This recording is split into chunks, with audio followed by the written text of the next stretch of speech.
Hey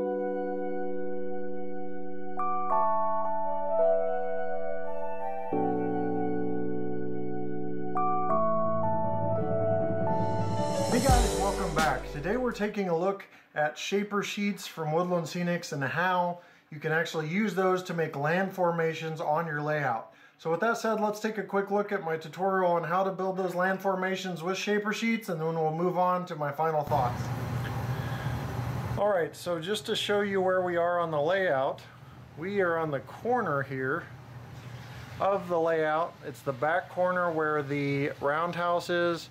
See the turntable and the car shop off in the distance? This is the back right hand corner. What I'm doing here is I'm going to make a land formation because I caught a lot of criticism on my last layout for not being three-dimensional. I had a flat layout. Now, I did this because I don't want to move, and hopefully I don't have to move because the movers will destroy it, but here's what we're going to use. Shaper sheet from Woodland Scenics. This stuff is great for holding its shape. Then we're going to use the shaper sheet plaster or the plaster cloth here to actually keep the shaper sheet in place and harden it. So I think I'm going to go with the plaster this time. I'll explain why. You're going to need a pair of scissors to cut the shaper sheet. I've already stole my wife's scissors. She's going to be upset at me. Plaster brush set will help from Woodland Scenics. Spread that plaster out evenly. It's like a rubberized brush set. And then there's some other stuff that's optional but helpful, and that's the Plaster Mixing Set from Woodland Scenics. Again, if you want to look this stuff up, the number is right there in the corners. Like this is C1187. And the plaster cloth modeling tray. So if you're using plaster cloth, I'd definitely get this. And plaster cloth, or the plaster, you could do this mixing set because it's got measurements marks on it and it's easy. It pops up and down. It's rubberized. This is rubberized. It's really cool stuff to make things easy and keep your wife happy, especially taking her scissors. I'm sure she doesn't want me to take any of her cookware too. So keep your spouse happy. So we're going to unfold this shaper sheet. You're going to want an area that's going to cover the corner. Now what I do plan on doing eventually is using these Woodland Scenics Ready Rocks. So I'm going to have to make a flat portion of this, and it's going to be going along the main lines here. So I don't want too big of an area, so I'm going to go with about this. You're going to cut what you need.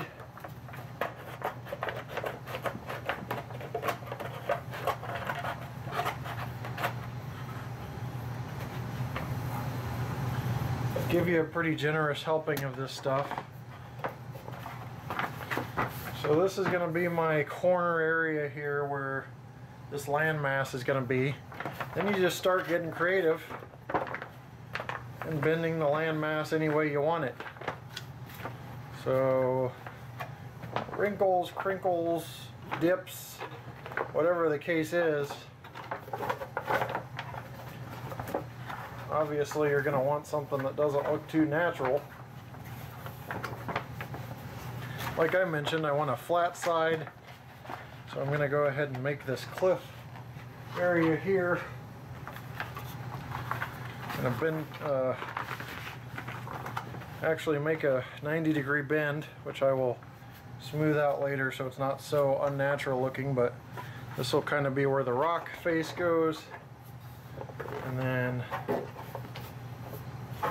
go ahead and bend it out a little bit here. So it took a little time to get the shaper sheet just like I wanted it. I wanted the flat area here so I can use the Ready Rocks. I've got the terrain kind of varying so it's not too flat or too methodical or geometrical. So everything's in place. Still doesn't look that great because it's not Scenics, but don't get discouraged just because your shaper sheet doesn't look right. Just keep in mind that there's more steps to get this done. And we're going to actually go to the next step right now, which is mixing the shaper sheet plaster. Now it's time for the handy dandy plaster mixing set, which as you can see here, pop out, pop in, and these little areas here aren't just for the ability to pop it out and in like this. They also have markings inside with the different actual sizes, like milliliters on one side, ounces on the other. So the plaster actually calls for 8 fluid ounces of plaster slowly poured into 3 ounces of cold water. So what we're going to do here is put 3 ounces of water in here, and we're going to do the 8 ounces of plaster in here. We're going to dip it in, mix it up, start applying this plaster so we can get this to be nice and hard and rigid, maybe even hard enough to keep these movers from crushing it, but I doubt it. So what we have here is 3 ounces of water poured into here. I measured it in here because this only goes up to, or starts at 4 ounces. So measured in here, put it in there, cold water at that. I didn't really show you guys that on camera because I figured you could figure that part out pretty easily. Then what I've got is 8 ounces of the shaper sheet plaster. I'm going to simply pour it into here and let it sit for a while to make sure that it is good to go. It's going to absorb into the water, mix up, and we're going to mix it for another couple minutes and get it nice and smooth so we can apply it to our land formation. Alright, the plaster's set for a couple minutes. Now the plaster mixing set came with this little rubberized mixer, so again, saving your wife, your spouse's stuff. We're going to go ahead and mix it up. It's going to be smooth, like really runny ice cream. It's kind of the texture you want it to be.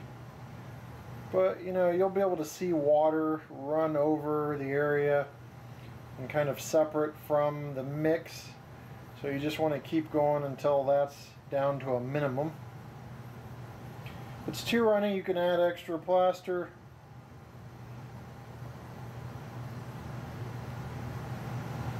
But it's equaling out in consistency now. And the other thing is you can really just skip the plaster altogether if you're not concerned about anything pressing down on the top of your land formation. You can just go straight to painting that actual area and plugging in trees and whatnot. But we have this nice and ready, so let's go ahead and get the pour going. Now I'm kind of checking my consistency of this by putting some on here. Also, at the same time, I'm kind of cleaning off this utensil here, but you can see how it's taking. Make sure it's not running too crazily, running too much or anything like that. Now we are close to a main line, and I would suggest, out of caution, that you tape this off with some painter's tape. The only reason I'm not doing so is because I'm out of painter's tape, so I'll try to cover it up the best I can with something, but I'm really kind of hard pressed to get this project moving on behind the schedule for the layout, so I'm just going to kind of protect the track the best I can. You're just going to start pouring this. As you can see, we're pouring it all along the formation here. Since we are close to a main line, I would probably avoid pouring too much over this edge. Just a little bit to drizzle down. And we'll actually start spreading this out with the plaster brush set. Now that we got the water sprayed, we're going to take this plaster. Obviously, it goes water, spray, then pour, then plaster spread. I'm going to spread this out all over the shaper sheet. So now shaper sheet is all covered in plaster and good to go. So we're going to let this sit for about a day, about a 24-hour cycle. We'll come back and we'll be able to scenic this up. I did try to get rid of some brush stroke patterns and things like that, but really the ground foliage, the turf, we'll be able to cover that up when we get to that point. Now what we have here is Woodland Scenics Ready Rocks. We're going to put one of these Ready Rocks on that flattened area that I created. and show you how to position that while this plaster is drying. So as you can see here, I've placed one of the ready rocks onto the plaster. It'll help dry and bond to the plaster. Another option is to do it after you scenic. So you can either scenic around it or scenic before, or put it on before you scenic. If you do put it on before you scenic, you're going to get plaster on the edges. You'll probably have to cover that up with some actual brush and things like that. So it's kind of your choice. But that'll be kind of the land formation off of this, the rocks out of that land formation off of this actual shaper sheet land formation. So we're going to let this dry again for 24, then we'll come back and do some scenery work. One other thing before we let this dry is you see this perforated edge and how it's sticking up? That's going to be a little difficult without some plaster cloth or something to smooth out. So what I'm going to do to help it kind of dry down, so I'm putting these T-pins every so often, and this will help the shaper sheet dry with this lip a little less pronounced. It won't be as far up, so it will actually dry closer to the level of the foam. So then when it comes time to do scenery, it's easier to cover. So this is something that I decided would help the process of smoothing things out. So to keep from getting brush strokes, I'm actually going to use this foam brush to apply the paint. I've already got brush strokes from the plaster and I'm trying to minimize that down as much as I can. So this is how I'm going to do it. So the paint is on and soaking wet. You can either use a bowl like this with the sieve, or you can just freestyle it with one of these shaker canisters from Woodland Scenics. Has fine turf in it. I'm going to go this way on this because I'll show you the sieve method later. But you're going to take advantage of that wet paint and make sure that the actual turf is adhering to the wet paint. So we're just kind of going freely here. You can use the turf to kind of cover up any imperfections that you may feel you've done in the process.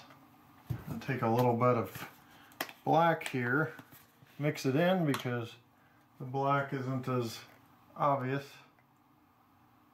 You know, you have areas of dead vegetation that the black can represent. You can then plant trees by drilling tiny little holes and gluing, and I'm going to go ahead at this point and skip to the finished product to show you guys what it looks like completely done with this whole area kind of landscaped with this shaper sheet.